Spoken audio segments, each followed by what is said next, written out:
Selamat pagi pemirsa, Berita Nusantara kembali hadir menyapa Anda pada hari ini.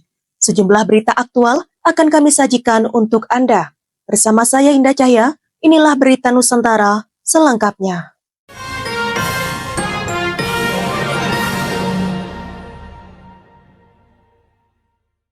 Pemirsa, Wakil Presiden Republik Indonesia Gibran Rakabuming Raka menekankan pentingnya mutu dan kebersihan dalam pelaksanaan program makan bergizi gratis saat melakukan kunjungan kerja ke SD Negeri 61 Kota Bengkulu, Provinsi Bengkulu, pada Rabu 28 Mei 2025.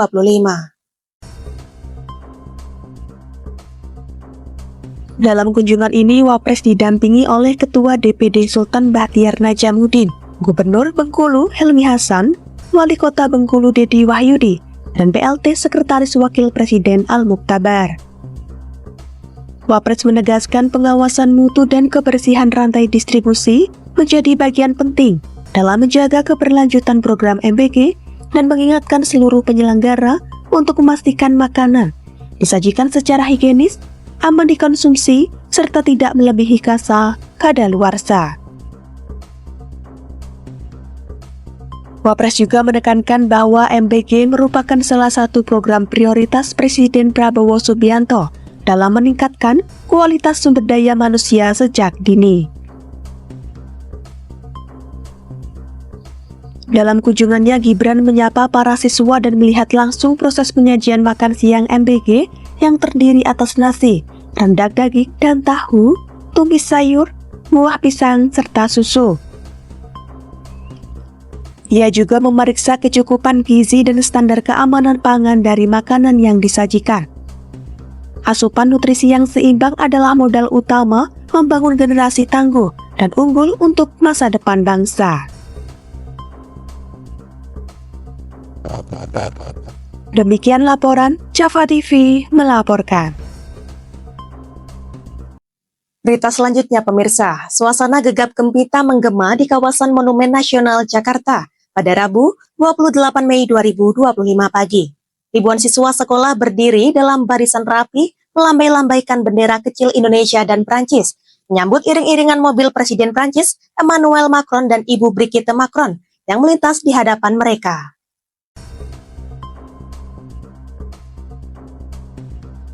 Sepanjang jalur penyambutan, Presiden Macron dan Ibu Brigitte membalas antusiasme para siswa.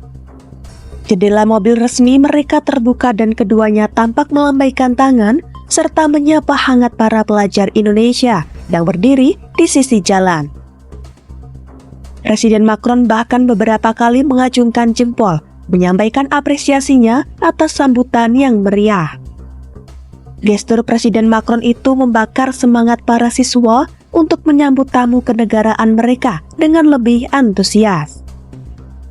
Sejak fajar menyingsing, para pelajar dari berbagai sekolah di Jakarta telah berkumpul di sekolah masing-masing untuk berangkat bersama menuju pusat ibu kota.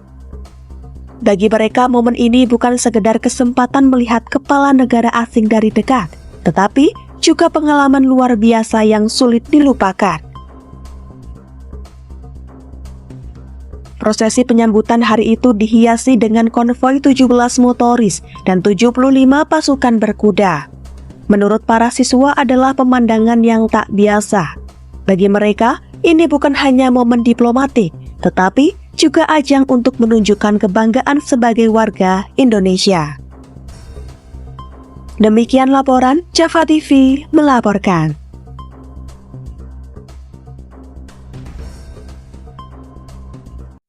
Masih di Berita Nusantara pemirsa, Gubernur Jawa Barat Deddy Mulyadi resmi memberlakukan jam malam bagi pelajar dari tingkat dasar hingga menengah di seluruh wilayah Jawa Barat.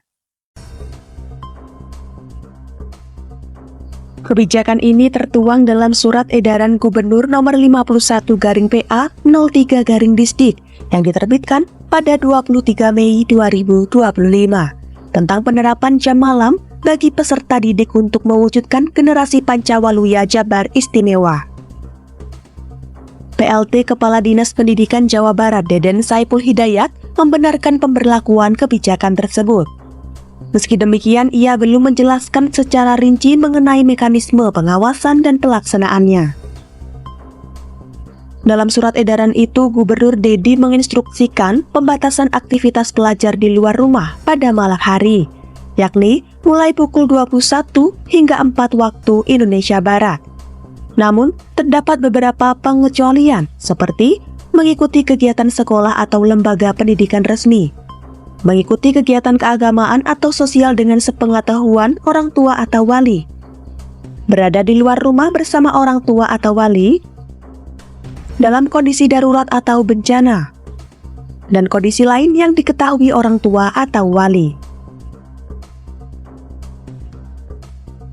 Gubernur juga menginstruksikan kepala daerah, wali kota, dan bupati untuk mengkoordinasikan pelaksanaan kebijakan ini ke tingkat kecamatan, desa, hingga satuan pendidikan dasar. Sementara itu, Dinas Pendidikan Provinsi Jabar diminta berkoordinasi dengan Satuan Pendidikan Menengah dan Pendidikan Khusus, serta dengan kantor wilayah Kementerian Agama Jawa Barat. Demikian laporan Java TV melaporkan.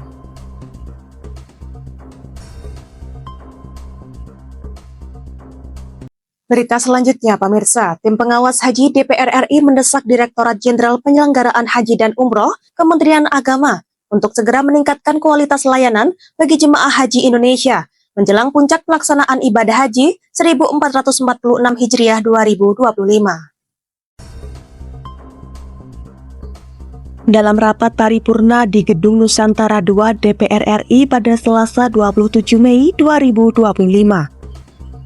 anggota Timwas Haji DPR Cucuna Ahmad Samsyurijal menyampaikan bahwa pihaknya masih menerima sejumlah keluhan, terutama dari jemaah suami istri yang tergabung dalam satu kelompok terbang, namun justru ditempatkan di akomodasi yang berbeda.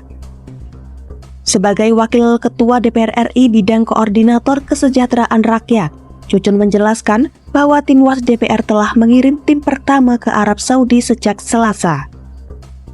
Tim tersebut bertugas untuk memantau secara langsung proses pelaksanaan haji, terutama kesiapan layanan penjelang puncak ibadah di Arafah, Musdalifah, dan Mina. Untuk itu, Timwas berencana melakukan tinjauan lapangan ke lokasi penginapan jemaah guna mengevaluasi secara langsung kondisi di lapangan. Sementara itu, berdasarkan data sistem komputerisasi haji terpadu Kementerian Agama, hingga Selasa 27 Mei 2025 pukul 10.46 waktu Arab Saudi, sebanyak 177.233 jemaah haji reguler asal Indonesia telah tiba di Tanah Suci. Angka ini mencakup 87,17% dari total rencana kedatangan 203.320 jemaah. Dari jumlah tersebut, 165.447 orang telah berada di Mekah, sementara 4.549 lainnya masih dalam perjalanan. Demikian laporan Java TV melaporkan. Masih di Berita Nusantara, pemirsa, Komisi 7 DPR RI melakukan kunjungan kerja reses ke Provinsi Papua Barat Daya guna menjalin komunikasi intensif dengan pemerintah daerah terkait penguatan sektor pariwisata sebagai salah satu pilar pembangunan wilayah.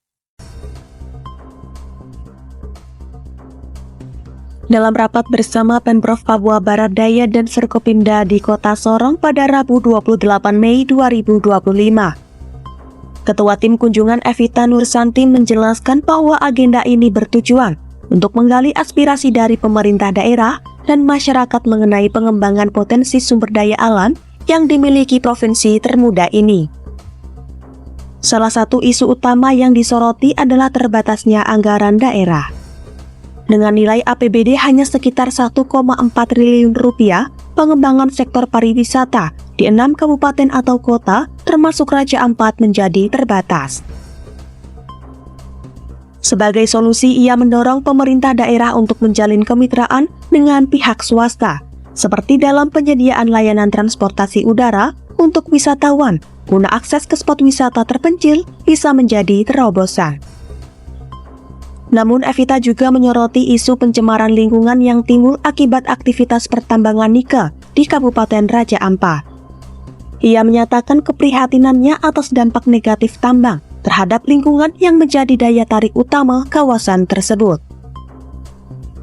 Komisi 7 akan menyampaikan aspirasi ini ke DPR RI, termasuk mendorong evaluasi izin tambang oleh pemerintah pusat. Demikian laporan Java TV melaporkan. Berita selanjutnya, pemirsa, pemerintahan Presiden Amerika Serikat Donald Trump berkomitmen untuk mencabut visa mahasiswa asal Tiongkok secara agresif. Langkah ini diumumkan Menteri Luar Negeri Amerika Serikat Marco Rubio, menyusul kritik dari pemerintah Tiongkok terhadap kebijakan Amerika Serikat yang menangguhkan sementara penerbitan visa bagi mahasiswa asing. Amerika Serikat akan mencabut visa bagi mahasiswa Tiongkok, terutama mereka yang terkait dengan Partai Komunis Tiongkok atau yang menempuh studi di bidang strategis. Mahasiswa Tiongkok telah lama menjadi pilar penting bagi universitas-universitas di Amerika Serikat, terutama karena kontribusi mereka terhadap pendapatan institusi melalui pembayaran uang kuliah penuh. Pada tahun akademik 2023-2024, terdapat 277.398 mahasiswa asal Tiongkok yang menempuh studi di Amerika Serikat, menjadikan mereka salah satu populasi terbesar, meskipun untuk pertama kalinya India melampaui jumlah tersebut. Sikap keras Trump terhadap mahasiswa Tiongkok bukan hal baru. Pada masa jabatan sebelumnya, ia menargetkan pelajar yang terlibat di bidang teknologi sensitif atau diduga berhubungan dengan militer Tiongkok.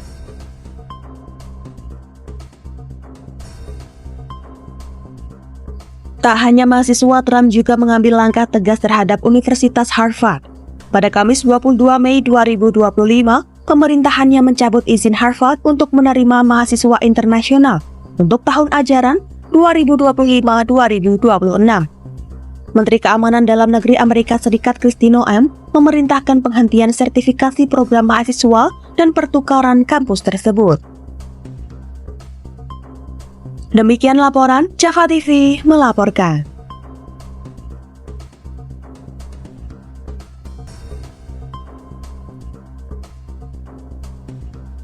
Masih di berita Nusantara, pemirsa, polisi resmi menahan Cristiano Pengarapenta pengidahan Tarigan, pengemudi mobil BMW yang menabrak hingga menewaskan Argo Eriko Afandi, mahasiswa Fakultas Hukum Universitas Gadjah Mada. Kapolresta Sleman Kombes Pol Edi Setianto Erning Wibowo dalam keterangannya pada Rabu 28 Mei 2025 menyampaikan bahwa sejumlah barang bukti telah diamankan. Antara lain mobil Honda CR-V beserta STNK, 1 lembar SIM, mobil BMW dengan nomor polisi B1442 NAC, serta sepeda motor Honda Vario yang dikendarai korban. Cristiano tampak mengenakan seragam tahanan oranye bernomor 424 dengan tangan di borgol dan masker putih saat diperlihatkan kepada media. Pihak Kapolresta menjelaskan Cristiano dinyatakan lalai dalam berkendara hingga menyebabkan korban meninggal dunia. Tersangka dijerat pasal 310 ayat 4 Undang-Undang Nomor 22 Tahun 2009 tentang lalu lintas dan angkutan jalan dengan ancaman hukuman maksimal 6 tahun penjara dan denda hingga 12 juta rupiah. Peristiwa tragis ini terjadi saat korban, Argo Eriko Afandi, sedang mengendarai sepeda motor dan hendak berputar arah. Kecelakaan tersebut mengakibatkan kematian di tempat. Demikian laporan Java TV melaporkan. Berita selanjutnya, pemirsa, sebuah bus pariwisata yang mengangkut 50 penumpang terbakar habis di KM 47 Tol Cikampek arah Jakarta pada Rabu 28 Mei 2025 sekitar pukul 19.25 waktu Indonesia Barat. Beruntung, seluruh penumpang berhasil dievakuasi dengan selamat. Menurut Kainduk PJR Cikampek Korlantas Polri AKP Sandi Titah Nugraha, kebakaran bermula dari pecah ban belakang kiri dalam. Saat sopir mencoba memindahkan bus ke tempat aman, rem kendaraan justru terkunci. Api kemudian terlihat menyala di bawah ban belakang kanan. Petugas patroli jalan raya yang berada di lokasi segera mengevakuasi seluruh penumpang. Upaya awal pemadaman menggunakan alat pemadam api ringan tidak berhasil karena api terus membesar. Melihat kejadian ini, personel langsung melakukan evakuasi dan berkoordinasi dengan petugas damkar. Tim pemadam kebakaran dari Karawang yang dikerahkan ke lokasi akhirnya berhasil memadamkan api sepenuhnya. Tidak ada korban jiwa dalam peristiwa tersebut. Demikian laporan Java TV melaporkan. Masih di Berita Nusantara, pemirsa, Polsek Carenang dan Polres Serang menangkap seorang pria berinisial YS 29 tahun, anggota salah satu organisasi kemasyarakatan usai membobol rumah tetangganya di Desa Gembor, Kecamatan Carenang, Kabupaten Serang, Banten. Pelaku ditangkap saat mengisi bensin di SPBU Jalan Raya Kurda, Kecamatan Binuang, pada Rabu 28 Mei 2025 malam. Kapolsek Carenang AKP Desma Priyatna menyebut aksi pencurian terjadi sebulan sebelumnya, tepatnya pada Senin 28 April 2025 dini hari. Desma menjelaskan bahwa pelaku masuk ke rumah korban dengan mencongkel jendela menggunakan obeng. Saat itu korban sedang tidur dan baru menyadari rumahnya dibobol sekitar pukul 5 waktu Indonesia Barat. YS diketahui mencuri 1 unit motor Honda Beat dan 1 buah handphone. Hasil interogasi mengungkap bahwa pelaku juga terlibat pencurian lain. Polisi kini memburu rekan pelaku di wilayah Tanara, tempat salah satu motor hasil curian disembunyikan. Barang bukti yang diamankan antara lain 3 unit sepeda motor termasuk milik pelaku, 2 unit handphone, 1 golok, STNK, dan kunci kendaraan.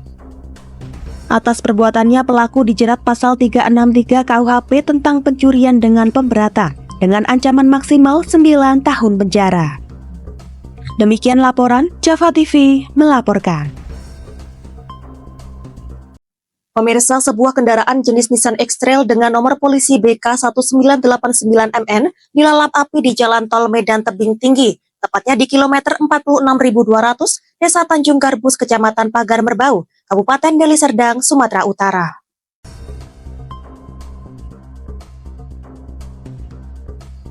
Insiden ini terjadi pada Kamis 29 Mei 2025 sekitar pukul 9 waktu Indonesia Barat. Mobil dikemudikan oleh Yeti, 37 tahun warga desa Kota Pari, Kecamatan Pantai Cermin, yang saat itu tengah membawa satu penumpang bernama Yosepin, 44 tahun, warga desa Kota Galuh, Kecamatan Perbaungan. Menurut keterangan dari Kasat Lantas AKP Johan Kurniawan, melalui hasil humas Ibtu Joms KB Napi Tupulu, mobil melaju dari arah tebing tinggi menuju Medan. Ketika melintas di lokasi kejadian, pengemudi mendapati asap keluar dari bagian depan kendaraan. Melihat hal tersebut, pengemudi dan penumpang segera keluar dari mobil dan berhasil menyelamatkan diri tanpa mengalami cedera. Berdasarkan dugaan sementara, kebakaran dipicu oleh korsleting listrik pada sistem mesin. 1 unit mobil pemadam dari Pos Damkar Lubuk Pakam dikerahkan untuk mengatasi api yang membesar. Tim dari Jasa Marga Kuala Namu Tol bersama personel Satlantas juga berada di lokasi untuk penanganan. Petugas dari Dinas Pemadam Kebakaran Deli Serdang, Irfan, mengatakan proses pemadaman berjalan lancar dan api berhasil dikendalikan dengan cepat.